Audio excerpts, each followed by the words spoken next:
Els preguem que desconnectin el so dels telèfons mòbils. Està permès fer fotografies sense flash. Moltes gràcies y que gaudeixin de l'activitat. Atención, por favor. La actividad está a punto de empezar. Les rogamos que desconecten el sonido de los teléfonos móviles. Está permitido realizar fotografías sin flash. Muchas gracias y que disfruten de la actividad.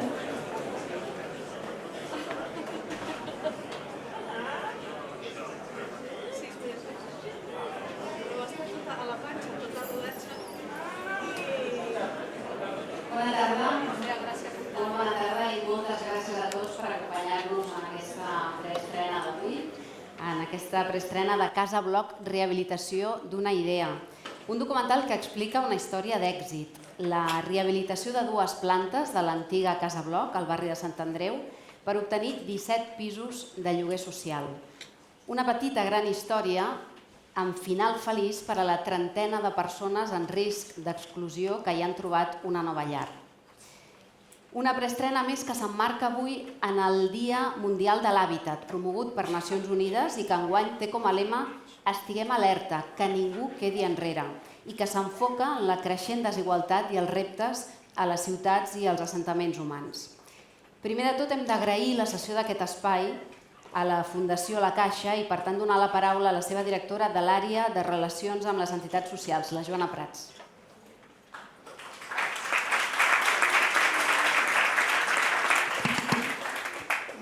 Gràcies. Molt bona tarda a tots i a totes i benvinguts a Caixa Fòrum.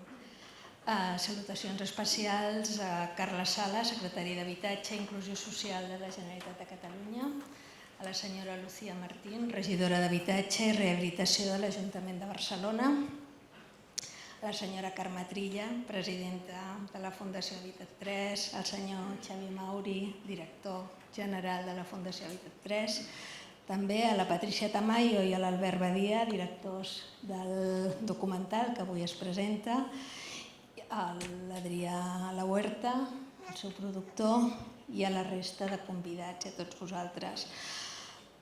És una satisfacció poder acollir aquest acte avui, aquí a Caixa Fòrum, i poder col·laborar en aquesta iniciativa amb motiu del Dia Mundial de l'Hàbitat de les Nacions Unides, que aquest any, com ens acaben de dir, porta per lema «Estiguem alerta, que ningú es quedi enrere», tot i que la traducció em sembla que no l'he fet exactament igual.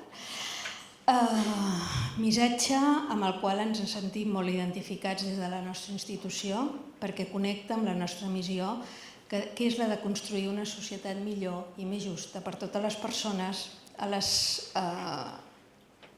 persones més vulnerables. Des de la Fundació La Caixa volem felicitar la Fundació Habitat 3 per la iniciativa que avui es presenta, però sobretot per la seva trajectòria i pel seu treball, alhora que els donem les gràcies per comptar amb la nostra col·laboració i fent-nos partícips i deixant-nos participar en aquesta col·laboració de tant valor social. Sens dubte, l'habitatge digne és un pilar i un dret fonamental en la vida de les persones i la cooperació entre les diferents institucions, entitats, la suma d'esforços i de treballar en xarxa són imprescindibles per aconseguir aquest repte i, en general, per aconseguir una societat més equitativa i més justa. Per acabar, desitjar que la projecció d'aquest documental i la taula rodona sigui de molt interès i ajudi a avançar en un àmbit tan necessari. Moltes gràcies a tothom per la vostra assistència.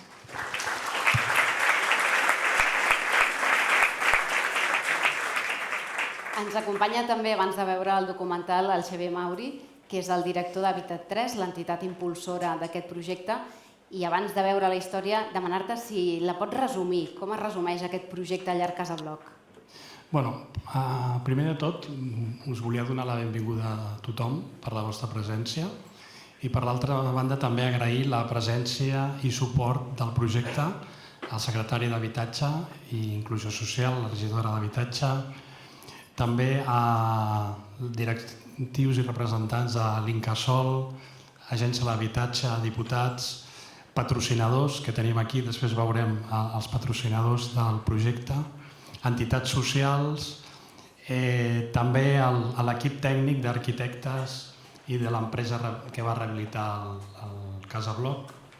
Després també les persones que resideixen als habitatges i als voluntaris i amics i membres del patronat i equip tècnic de la Fundació Habitat 3.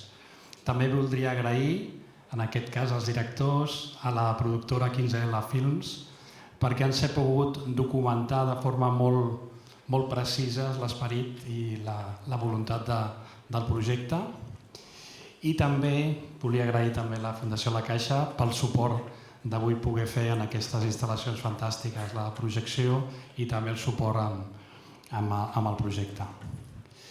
I quan em preguntaves la història de Casa Bloc, la història de Casa Bloc comença 90 anys enrere, quan als anys 30 uns joves arquitectes van crear aquest projecte per atendre les necessitats d'habitatge d'aquella època. I a hores d'ara s'ha convertit en un edifici emblemàtic i innovador.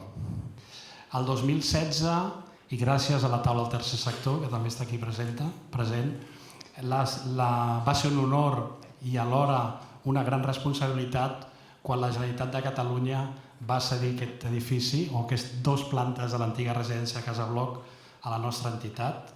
En aquest cas, gràcies per confiar en nosaltres, perquè el rehabilitéssim i creéssim els habitatges per donar satisfacció a les necessitats d'habitatge més social o d'inclusió social. De fet, aquest projecte que després veurem és un exemple, és l'exemplificació de la nostra missió, que és fer efectiu el dret a l'habitatge de les persones en situació més vulnerable. I no només és fer efectiu el dret de l'habitatge en el sentit de disposar d'un habitatge digne i adequat, sinó tenir el suport adequat i el suport social adequat a cada persona per fer possible la seva inclusió social. I això ho fem amb la col·laboració imprescindible d'altres entitats socials que també estan aquí presents. Per tant, demostrem que l'habitatge és una eina fonamental d'empoderament de les persones i, per tant, atesa la situació actual que tots coneixem, però que cal tornar-ho a repetir, de dèficits estructurals i de mancances i de vulneracions de drets, cal que reforcem i incrementem els recursos i els esforços perquè tothom, tota la ciutadania, pugui fer efectiu i es garanteixi el dret a l'habitatge. Moltes gràcies i esperem que us agradi el documental.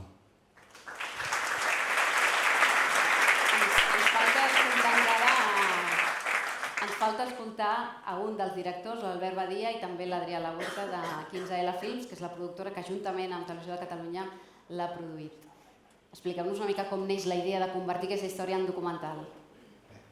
Abans de res, soc l'Albert. He pujat jo sol perquè la Patrícia està allà dalt amb la nostra filla, que és molt petita, i era complicat baixar aquí tots. I res, aquest projecte ha estat molt important per nosaltres. Hem invertit molt temps rodant, tant temps que vam començar i no estàvem ni embarassats, i ara està l'Odil de 6 mesos aquí, i ha fet un projecte molt important per nosaltres. Doncs el procés com neix? Neix amb una trobada entre 15L i Habitat 3 que tenen consciència plena de la importància del que s'està fent allà i que sí o sí ho hem d'explicar, no? Doncs això és el que després 15L es va posar en compte amb nosaltres perquè ens estem molt agraïts, hem treballat molts anys junts i creiem que encaixava molt en el nostre procés creatiu de la Patrícia i jo. Veureu que és una pel·li que s'estructura amb 3 capes temporals. En primer lloc hi ha una capa de temps històric, que vam trobar unes imatges que ens van inspirar molt de l'antropòleg i cineasta amic de SER, dels arquitectes originals, Robert Gardner, és l'Odil. Aquesta part intenta ràpidament explicar uns ideals i uns preceptes del Gat Park, del racionalisme català i uns ideals molt potents de la Segona República que es van perdre durant molts anys durant la dictadura i que ara a poc hi ha molta gent que feu moltes coses per reconnectar-nos allà. Voldríem explicar-ho? Perdó, vaig cap anar. Només hi ha la segona capa, que és una capa on fem testimoni de totes les obres, que pren molta consciència de la matèria, dels processos constructius, i que ens lliga amb la tercera capa, que és la capa dels habitatges ja plens i on l'arquitectura pren ple sentit.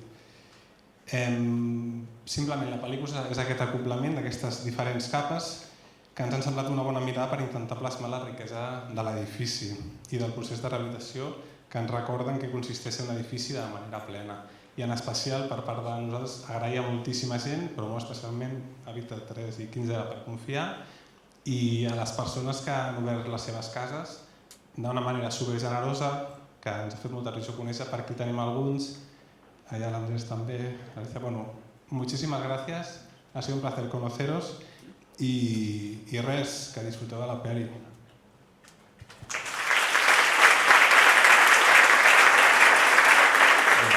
Jo molt ràpid, només agrair a les institucions i empreses que han fet possible aquesta pel·lícula i a TV3 per ser la coproductora i donar moltes gràcies sobretot a Habitat 3 per entendre des del principi el tipus de projecte que estàvem fent, per entendre que es triga molt en fer una pel·lícula, però que al final acaba tenint una incidència i una capacitat d'emocionar que són úniques, no?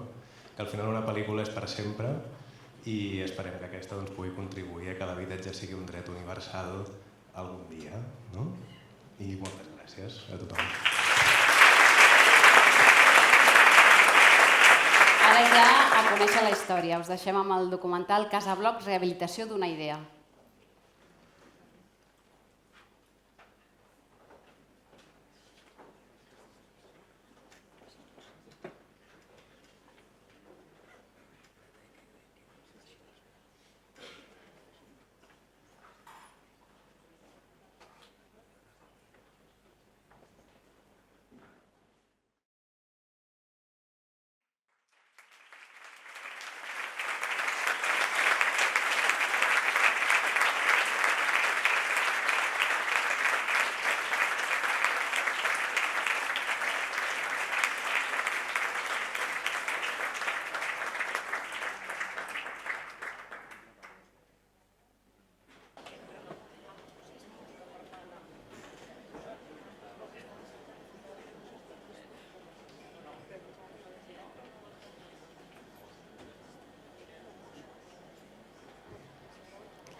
Bé, ara que ja coneixem la història, hem demanat a les empreses i institucions que l'han fet possible que ens acompanyin també avui en aquesta preestrena i que facin una petita taula rodona per parlar d'aquest projecte. Per això saludem el Carles Sala, secretari d'Habitatge i Inclusió Social de la Generalitat de Catalunya, a la Lucía Martín, regidora d'Habitatge i Rehabilitació de l'Ajuntament de Barcelona, el Pere Esteve, president de Cohabitat, la coordinadora de fundacions d'habitatge social, l'Antònia Aroles, Senior Product Manager de Celnex Telecom i també la Carme Trilla, presidenta d'Habitat 3, la fundació impulsora del projecte Llar Casa Bloc, que moderarà també aquesta taula.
Bé, moltes gràcies, repetim una vegada més, moltes gràcies a tots els que heu vingut avui a veure aquesta projecció. Per nosaltres, com a Fundació Habitat 3, és molt important haver pogut contribuir a fer no només tota la rehabilitació de la Casa Bloc, sinó també aquest projecte artístic, diguem-ne, d'aquesta pel·lícula que ens fa aquest repàs de tot el que ha suposat des que era una residència fins que ara que hi viuen les famílies que hi estan vivint.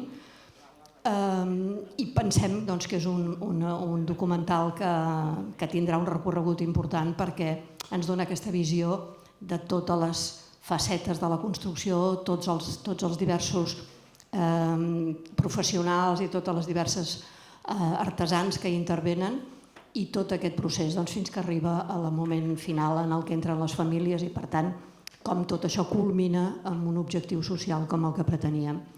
Però, malauradament, com que tenim poc temps, no podem fer un fòrum sobre la pel·lícula, que també seria un aspecte interessant d'abordar. No és l'objectiu d'aquesta taula rodona d'ara, que la volem fer molt breu, només com una reflexió d'aquest projecte, de com aquest projecte representa l'èxit d'una col·laboració público-privada.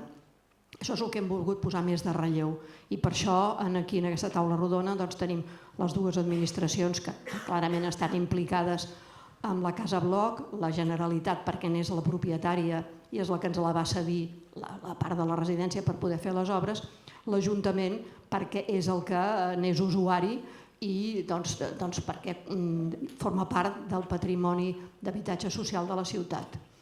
I el Pere Esteve, com a representant de Cohabitat, seria una mica la veu de les fundacions que ens dediquem al lloguer social i que ell és el president de les fundacions, i per això representaria la part privada que col·laborem amb les administracions per donar aquesta resposta a l'habitatge social. I finalment, Celnex, com a empresa col·laboradora del sector de la construcció, en aquest cas, que ens ha ajudat amb tot el tema de la monitorització dels habitatges pel tema del control dels consums, i que ho ha fet d'una forma d'una col·laboració altruista, i que això, evidentment, ajuda que un projecte que és costós, ja ho hem vist, això no, tot el procés de construcció és un procés costós que difícilment una administració, per més que hi hagi subvenció pública, se'n podria sortir, i per tant totes aquestes col·laboracions privades ho fan possible, igual que els que ens han ajudat amb el finançament del projecte. Doncs bé, per no allargar-nos massa, perquè si no ens renyaran, al Carles Sala li diria que l'any 2015, quan ens vam adreçar, com a taula del tercer sector, de fet, aquí també hi ha la presidenta de la taula, ens vam adreçar a la Generalitat dient-li que necessitàvem espais, habitatges per fer aquesta funció social que se'ns demana des de les persones que no tenen un sostre o de les persones que tenen dificultats socials. La Generalitat ens va oferir la residència de Casa Bloc perquè la utilitzéssim per allotjar famílies i persones amb problemes. Quan la vam visitar amb altres entitats socials de la taula, vam veure que no es podia aprofitar tal com estava, ja ho heu vist. Era una residència absolutament obsoleta, no? I que el que calia era fer aquest procés que s'ha fet de reconvertir-la en habitatge, recuperant, d'aquí la paraula, la rehabilitació d'una idea, recuperant aquesta idea històrica del GATPAC de que fossin habitatges, totes les dues plantes aquestes. Aleshores, estem molt agraïts a la Generalitat i li volíem preguntar al Carles Sala com veieu vosaltres, quin futur li veieu en aquesta col·laboració entre l'administració pública, en aquest cas la Generalitat, i unes entitats del tercer sector en un projecte d'aquestes característiques. Bé, bona nit a tothom. En primer lloc, Carme, si em permets, permetem que feliciti el director, el productor, el realitzador i totes les persones que han col·laborat en la realització d'aquest documental pel·lícula, perquè crec que, almenys a mi, especialment la vessant més humana, la vessant de les persones, de l'atenció a les persones, crec que frapa moltíssim, no? I per tant reflexa molt clarament, més enllà, i veig a la sala que també hi ha tota una sèrie d'arquitectes que segur el tema de Casa Bloc i tal com l'arquitecte Cert estava explicant, tot el simbolisme que té, però des del punt de vista de la seva transformació per acollir a persones molt vulnerables, crec que en aquest documental, en aquesta pel·lícula, queda molt ben reflexat. I per tant, la feina que heu fet tu mateixa, que has fet el Javier, que han fet totes les persones d'Habitat 3 és molt important. Retrocedint, més enllà de que sortim una mica enamorats d'aquesta relació amb les persones de la Casa Bloc, doncs és evident que amb la Fundació Habitat 3 hi havia una relació prèvia, que és quan es demostra la capacitat dels professionals que esteu en el sector per aconseguir fer realitat un habitatge digne i adequat per a les persones, doncs veus que pots confiar en ells. I aquí anava repassant, anava veient cares, estem en un escenari d'aquells que no et ceguen absolutament els focus, i per tant veig aquí responsables dels administradors de finques, de la gent de propietat immobiliària, dels arquitectes tècnics, de la taula del tercer sector, tota una sèrie de persones que professionalment la seva vida està abocada a aconseguir, d'una manera o altra, aconseguir que tothom tingui un habitatge digne i adequat. I en aquest sentit, de les cooperatives també, perdó, ara veig, de les cooperatives també, i en aquest sentit, per exemple, amb Hàbitat 3 i amb les fundacions, ho vam veure molt clar l'any 2015, no quan vam decidir passar a Hàbitat 3 a Casa Bloc, que també, sinó que a vegades penso, i aquí m'adreço als documentalistes, que aquesta ha estat també una història molt bonica, la història de Sant Eloi. Sant Eloi és un bloc en zona franca que ningú volia. Un bloc d'habitatges ocupats, prostitució, droga, tot tipus de delinqüència que se'ns escapava absolutament. I amb diferents intents des de l'administració pública per redreçar el bloc. I al final va ser una fundació, en aquest cas Hàbitat 3, qui va atrevir-se a fer-se amb les regnes d'aquell bloc i va girar com un mitjó en pocs mesos. No va ser fàcil, però vau girar-ho com un mitjó. I per tant, bé, la història que veieu avui aquí de Casa Bloc també podria ser la història de Sant Eloi. I per tant aquí aquesta idea de que convé moltíssim que les fundacions, i aquí està en Pere Esteve també com a president de Cohabitat, la necessitat que hi hagi més i més entitats d'aquesta tipologia que al darrere tinguin un suport que també és necessari, solvent, econòmic, per poder col·laborar amb l'administració pública per fer realitat aquesta possibilitat. I en aquest sentit, a vegades, quan surts fora de Catalunya, aquest món de les fundacions, fundacions que es dediquen a l'habitatge i tal, ostres, això és un desert, no entenen del que els estàs parlant, no ho entenen. I per tant, jo el que reclamo aquí és que, jo sé que la Fundació Hàbitat 3 està ben consolidada amb una taula del tercer sector que té al darrere, sé que Fundació Sales o Nou Lloc també, però necessitem tenir-ne més i més, perquè les necessitats, i ho sabeu, moltes que esteu aquí, són molt i molt grans. Per tant, necessitem molta potència. En aquest sentit, jo destacar dues coses per no allargar-me, perquè la Carme ens ha demanat també i tots tenim una certa pressa.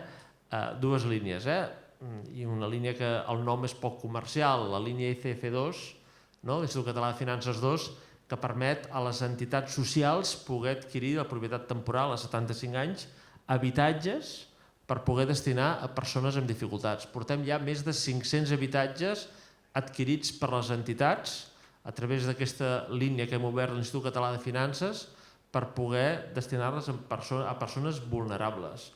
I aquesta setmana passada, precisament, vam aprovar en el Consell d'Administració de l'Agència un nou plurianual de 72 milions d'euros que entenem que pot donar entre 600 i 700 habitatges més, la possibilitat que adquiriu, com més diversificadament millor, 600 o 700 habitatges més destinats a persones amb dificultats. Per tant, aquesta és una línia a potenciar, que ha funcionat fins a la data i que l'únic que necessitem són recursos i que l'Institut Català de Finances, en aquest sentit, confiï en la solvència de les entitats, confiï en la solvència de les fundacions, entre altres, per poder adquirir aquesta tipologia d'habitatges. Segona línia, en uns dies, en unes setmanes, en tot cas està preparat en uns dies, ja ho veurem, sortirà una línia també molt abocada en el tema del sensellerisme.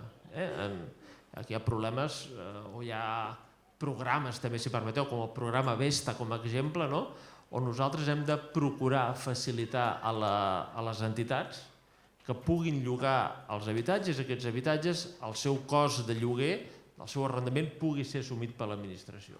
Per tant, en l'àmbit del sensellerisme, més enllà de l'estratègia, hem d'anar proveint d'habitatges des de l'administració des del punt de vista de no tant el lloguem directament a l'administració, sinó aquells habitatges que ja tenen, molts habitatges que ja tenen llogats, alguns que pretenen llogar aquestes entitats, doncs els puguem assumir des de l'administració. I en aquest sentit, insisteixo, en pocs dies sortirà aquesta convocatòria per afrontar també, un cop aprovada l'estratègia del sensellarisme, poder afrontar aquesta qüestió de cara, perquè crec que és una qüestió en la que també anem amb un retard considerable i que cal afrontar.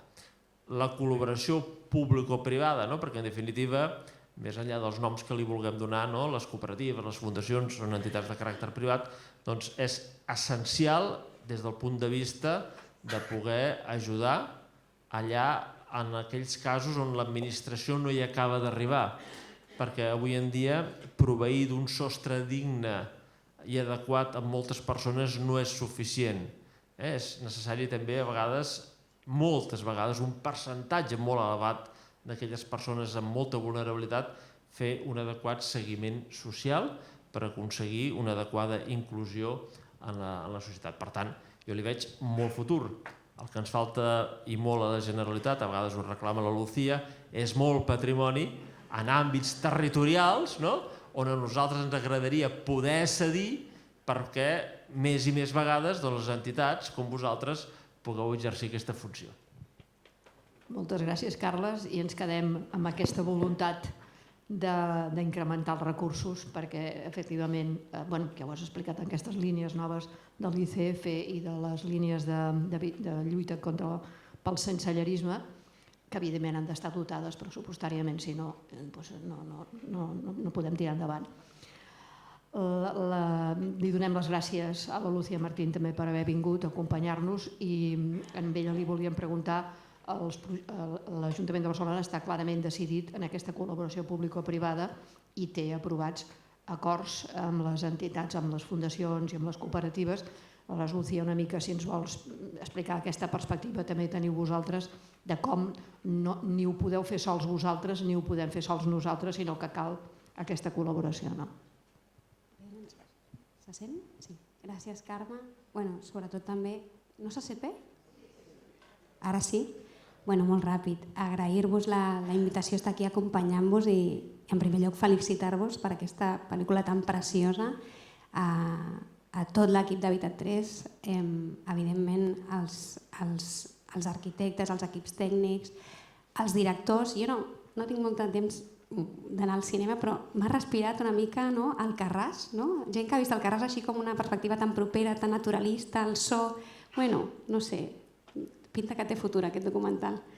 I sobretot felicitats als veïns i les veïnes, que ara mateix estic veient alguns de les veïnes i de les protagonistes que ens han fet passar els moments més divertits també mirant el documental, així que d'entrada felicitar-vos molt per la feina pel documental i una mica explicar el que deia la Carme. Des de l'Ajuntament, evidentment, estem molt compromeses amb la col·laboració público-privada entesa en un sentit ampli, perquè d'entrada partim de dues premisses. Totes sabem que el context que estem vivint, no ara, ja fa temps, és molt complicat. La vulneració del dret a l'habitatge està a l'ordre del dia i es donen moltíssimes vessants a la nostra ciutat, al nostre territori i a tot l'Estat. I per tant aquí creiem des de l'Ajuntament que fa falta d'entrada un lideratge públic fort, una implicació important de les administracions públiques que segurament anys enrere potser no ha estat tan present a l'hora de promoure i facilitar aquesta ampliació del parc d'habitatge assequible i social de les nostres ciutats. Per tant, no inhibir-nos, no desaparèixer, no dir d'això se n'ocuparà el mercat i així ja estem tranquil·les, cal una implicació molt important de les administracions públiques i això jo crec que des de l'Ajuntament de Barcelona, tenint en compte totes les dificultats, la complexitat, ho estem fent, ho estem intentant, ja fa anys que estem promovent molt habitatge de lloguer, però, com tu deies, això ni podem ni ho volem fer soles. De fet, aquelles bones pràctiques, aquelles experiències que ens serveixen d'exemple i que trobem al nostre voltant, si mirem en els països que ens envolten i que tenen una bona tradició de polítiques d'habitatge, el que ens diuen i el que hem après i el que hem incorporat és que això no ho hem de fer soles i que necessitem la col·laboració de tothom i en particular aquest acord que tu comentaves, Carme, que de fet jo crec que ara farà un parell d'anys que vam signar, el novembre del 20, amb la Coordinadora de Fundacions d'Habitatge Social, amb la Federació Catalana de Cooperatives d'Habitatge, amb la sectorial d'habitatge de la xarxa d'economia social, perquè si no ho dic també les cooperatives ens tallaran el coll, i on la gestora d'habitatge social té un paper com a garant d'aquest conveni que signem a 3 bandes, un conveni que jo crec que té diverses virtuts. D'entrada està signat amb entitats que són paraigües, és a dir, entitats que agrupen, Cohabitat agrupa a diverses fundacions, la Federació Catalana agrupa a diverses cooperatives, és a dir, busquem arribar a treballar no només amb una cooperativa, amb una fundació, sinó que fer-ho en un sentit ampli, perquè la necessitat és molt imperiosa i hem de treballar amb totes aquelles que puguin i que vulguin aportar el seu granet de sorra. Busquem també l'expertesa, la sensibilitat, l'experiència de gent que ha promogut molt l'habitatge social, de gent que no només promou sinó que també gestiona, que després fa aquest acompanyament social al que les administracions no podem arribar sempre i per tant necessitem aquestes complicitats amb el món de les fundacions. I evidentment el que busquem és fer més i més ràpid, oblidar-nos o deixar una mica enrere tots aquests concursos, ara un concurs, un sobre, l'altre sobre, cada concurs són no sé quants anys, i aquest conveni el que ens permet és posar molt sòl municipal, molt tenint en compte que la disponibilitat és baixa, però la idea era posar a disposició 1.000 habitatges no, però solars i edificis públics per rehabilitar per aconseguir 1.000 habitatges en els propers anys. Això ho vam signar el novembre del 2020 i a dia d'avui ja tenim a disposició amb noms i cognoms d'entitats, ja siguin fundacions i cooperatives que hauran de tirar endavant aquests projectes, ja tenim més de 600 habitatges, ja dic amb noms i cognoms. Ara han de començar, ja s'han començat a signar els primers drets de superfície, jo espero que aviat començaran les obres d'alguns i no vull mirar ningú, però tinc aquí davant el Xavi, que el pobre el tinc tan apretat, però ja sé que hi ha molts elements que hem de tenir en compte perquè aquestes coses funcionin, però vull dir que anem a bon ritme i que l'objectiu d'aquest conveni, que era accelerar, posar un volum important de sols i d'habitatges perquè en els propers anys puguem posar-los a disposició de les famílies, en lloguer social o en règim cooperatiu en cessió d'ús, això ja està funcionant. El conveni no només aporta sòl, sinó que també aporta subvenció municipal. Recentment també hem presentat el conveni de finançament que tanca el cercle, perquè no és només aquí està el sòl, fundacions ja us ho fareu, cooperatives ja us ho fareu, sinó aquí està el sòl, aquí aquesta subvenció municipal, aquest aval municipal que ens permet anar a l'ICF, ens permet anar a l'ICO i ens permet lligar aquest acord de finançament de 140 milions que està al darrere respaldant tot aquest conveni i estem molt il·lusionades, tenim ganes que això vagi més ràpid, però també nosaltres com a administració sabem que són lentes, no sempre és fàcil, la part urbanística, les llicències, però realment tenir ja dic, amb noms i cognoms, més de 600 habitatges que en els propers anys han de començar a desenvolupar-se és important. Evidentment, el repte, estem en un context complicat, de fet ho parlàvem avui al matí amb el Carles que hem coincidit en un altre acte, i hi ha el tema de l'encariment dels materials, l'accés al finançament, per tots aquests projectes que no busquen el màxim benefici econòmic, sinó que busquen fer lloguer social o habitatge a quotes assequibles, és molt important que hi hagi unes bones condicions de finançament, una bona fiscalitat, i estem en un context que no ho fa fàcil, però jo crec que totes les administracions que estem aquí implicades, perquè aquest conveni també el coneix la Generalitat, estem compromeses en facilitar que aquests projectes tirin endavant i estic convençuda que podrem fer-ho. Gràcies.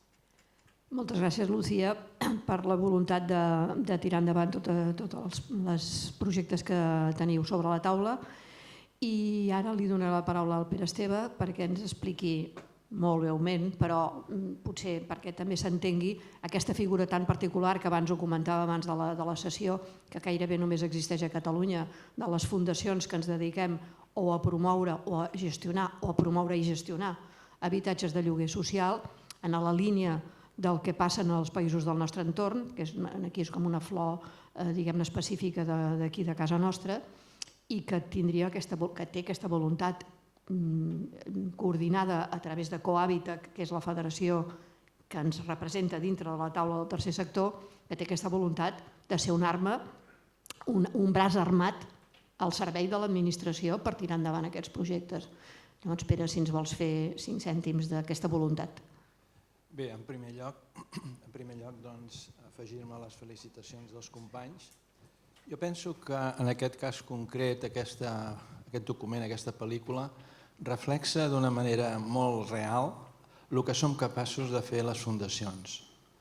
Entitats sense ànim de lucre que som capaços de la preocupació que tenim per la quantitat de ciutadans que necessiten un habitatge digne per desenvolupar els seus projectes.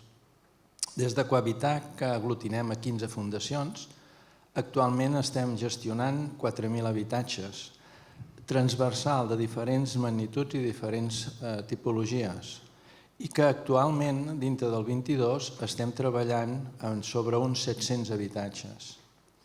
Bàsicament, Cohabitat, dintre de les seves fundacions, té dues línies d'actuació bastant definides. Una d'elles és la recerca dels habitatges buits, la problemàtica que hi ha, que necessitem habitatges i n'hi ha molts de buits. Doncs aquestes accions sobre habitatges que estan cedits per propietaris, habitatges accedits pels grans tenedors, el tanteig i retracte i altres habitatges que es van comprant, doncs fa que aquesta línia d'actuació, i més tal com ha dit ara el secretari, que posen recursos, és molt important. Però encara és més important que els habitatges que es compren a través de l'ICF financien la compra de l'habitatge i la rehabilitació. I el que és molt important, la quota hipotecària que això representa respecte al que pot pagar el ciutadà que ha accedit en aquests habitatges, aquest diferencial es fa a càrrec de l'agència. El qual és una mostra clara, des del punt de vista del nostre govern, de la voluntat de buscar solucions en aquesta línia. I l'altra línia d'actuació que tenim és l'obra nova, bàsicament fomentat sobre sòls públics, amb un dret de superfície de 99 anys. Aquesta peça per a les fundacions és fonamental, és el nostre ser. El segon punt important són les subvencions. Les fundacions som unes entitats sense ànim de lucre, no tenim recursos propis, sinó que els recursos han de sortir de la inversió que ve de les subvencions. Aquestes subvencions estan sobre entre un 20 i un 40% de la inversió, supeditat al preu del lloguer que ens condiciona. I el que també és molt important després és el finançament. El finançament és a 30 anys, perquè d'aquesta manera podem assumir els ratis de deute que ens exigeix les entitats financeres, que haig de dir que tenim un problema greu des del punt de vista de finançament, perquè les actuacions que actualment estem portant, totes les obres que estem fent actualment, estan dintre del Pla de l'Habitatge 18-21 i hem tingut la sort que una entitat com el Trio 2 o l'ICF ens hagi financiat totes aquestes promocions. Actualment no hi ha cap entitat financera al nostre territori que ho vulgui financiar. El que és molt important remarcar és que quan les fundacions hagin vençut els terminis dels préstecs hipotecaris, generem uns recursos importants. Aquests recursos importants, d'acord amb la llei de cooperatives, el 70% d'aquests excedents de tesoreria els hem de reinvertir en l'objecte social de la fundació, és a dir, noves promocions socials, polítiques de lloguer. Hem d'intentar, amb la mesura del possible, portar a terme això perquè ens ho exigeix la Generalitat. Aleshores, imagini's que a partir dels 30 anys que hem pagat la hipoteca fins als 99, els rendiments que podem obtenir dels lloguers, ja que hem pogut pagar les hipoteques, vol dir que generem uns rendiments, aquests rendiments, el 70%, reverteixen a la societat. Per això és molt important que les administracions ens financin i facin polítiques socials d'ajuda a les fundacions per lo que al futur els hi reverteix. Jo espero i desitjo, que potser no ho veuré perquè d'aquí 30 anys hi ha moltes fundacions que en 8 o 10 anys tindran amortitzats els préstecs hipotecaris, però jo estic segur que les fundacions serem un actiu important en les polítiques socials donant cobertura a aquestes necessitats. I la mostra la tenim a Europa, que algunes de les fundacions que avui hi ha a Europa, que ja han passat, porten molts anys, són autèntics promotors socials i que donen cobertura a aquestes necessitats d'una manera molt important. Molt bé, Pere. Gràcies. Jo crec que queda clar que efectivament és una figura necessària tant per donar més agilitat al que l'administració i que la societat ens demana, com també pels temes de gestió i d'acompanyament que ens són més propis de les organitzacions com nosaltres.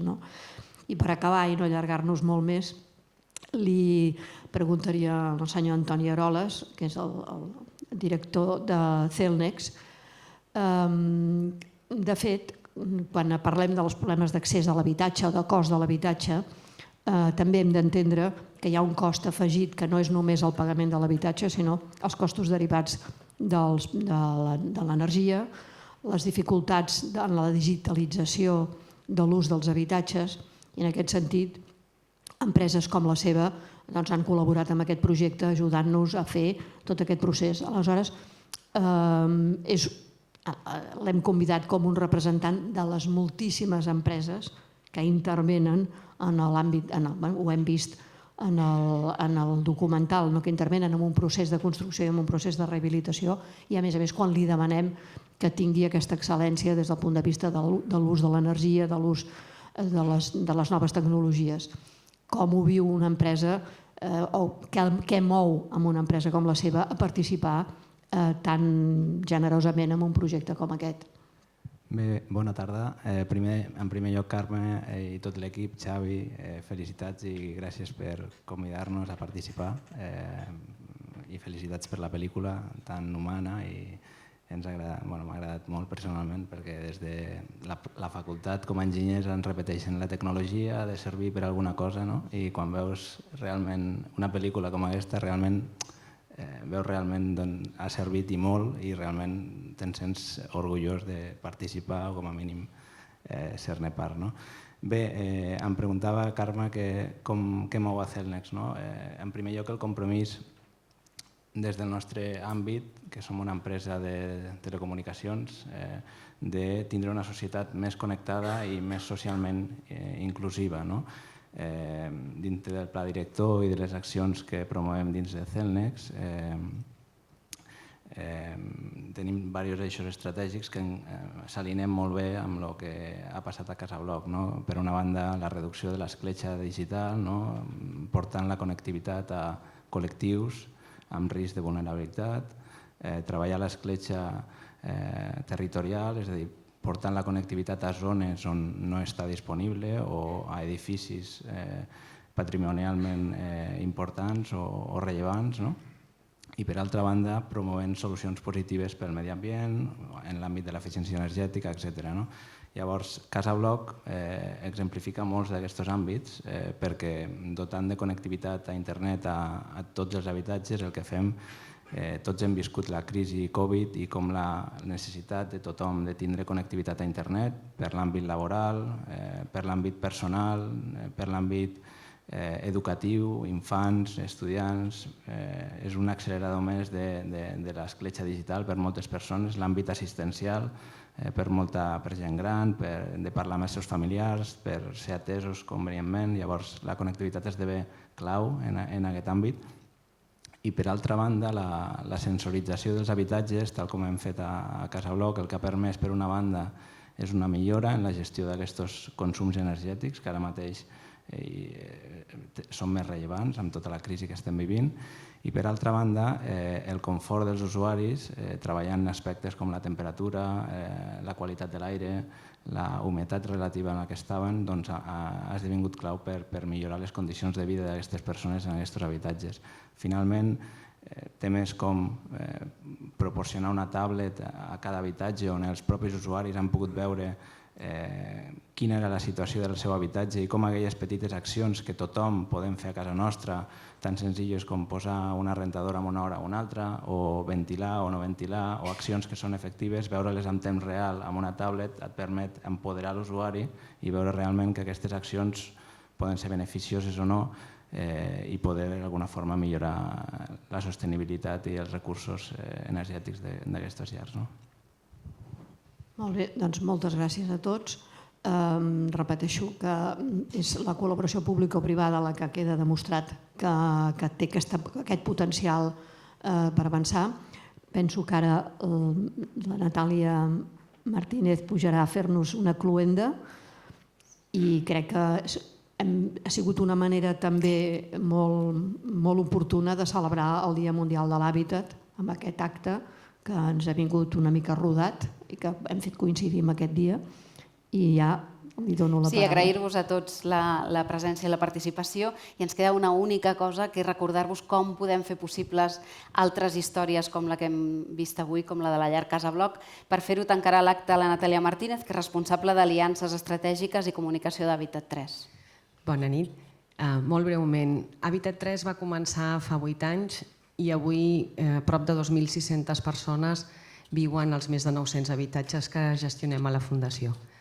Això no hagués estat possible sense, com hem vist, 25 administracions públiques, 500 propietaris, administradors i APIs que ens han cedit habitatges, 50 entitats socials que poden fer els seus projectes als habitatges que gestionem, 3 entitats financeres que ens han ajudat a comprar 180 pisos i més de 20 empreses i institucions que ens heu donat el vostre suport econòmic i material. Junts hem obert la porta d'una nova llar i hem donat una oportunitat d'una nova vida a 2.600 persones.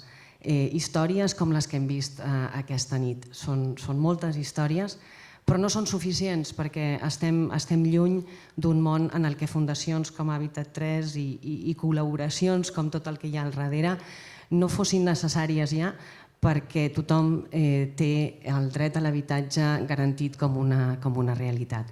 El que hem vist avui, però, és que podem fer moltes coses, podem prendre una part activa, podem contribuir a augmentar el parc d'habitatge social i que hi ha diverses maneres de fer-ho, des de cedir habitatges a participar en projectes de transformació i construcció, aportant coneixements, expertesa o recursos o simplement ajudant a amplificar el missatge de la necessitat de l'habitatge social.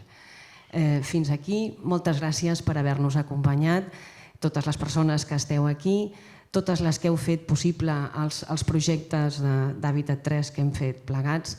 Gràcies a l'equip d'Hàbitat 3, les persones que heu estat aquí ajudant a organitzar aquest acte i d'una manera molt especial gràcies a les protagonistes d'aquesta pel·lícula, les persones que ens han acompanyat a la pantalla i també aquí i que són les que donen tot el sentit al projecte. Gràcies i bona nit.